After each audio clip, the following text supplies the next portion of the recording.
you know, we have the oldest saying in the book with journalists is that you were taking someone out of context when you misquoted them, but you didn't misquote them, but you took them out of context. Well, was the context was that you were supposed to make them look like the best things in sliced bread in their view.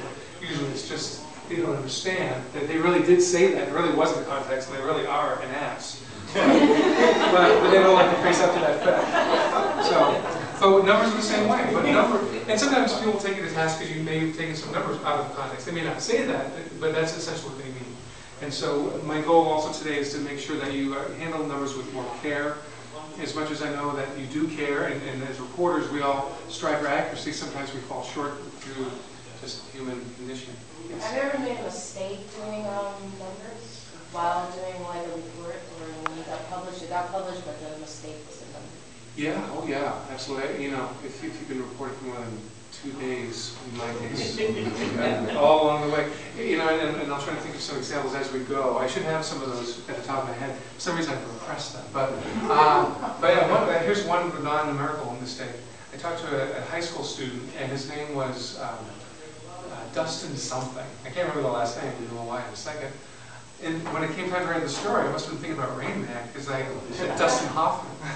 And so my editor came up to me the next day and said, hey man, you know, he was 17 years old, his parents called him really upset because he talked to him without their permission, but they figured, you know, they saw they changed the last name to kind of protect the identity. I go, Mike, that was not, I screwed up the last name. So it was like a double mistake there. But so they weren't as upset because I somehow protected them. And I said, no, I don't change people's last names. That's not the way we do it in journalism. And I didn't think 17 was too young to talk to me. I thought maybe 12, 13, 14, that's where, you know, we need to make sure a parent, this is a 17-year-old kid talking about another high school student involved in an issue. So, in any event, so more numerical mistakes later. And if any of you hear of some war stories that you want to share about misnaming Academy Award winners or numbers more relevantly, please let me know. So, does anything come to mind for you? Yeah, it's just like, did you feel guilty? Did you feel like, oh man, is my work published with a little credit? Well, you know, to me, it's all about learning from your mistakes along the way.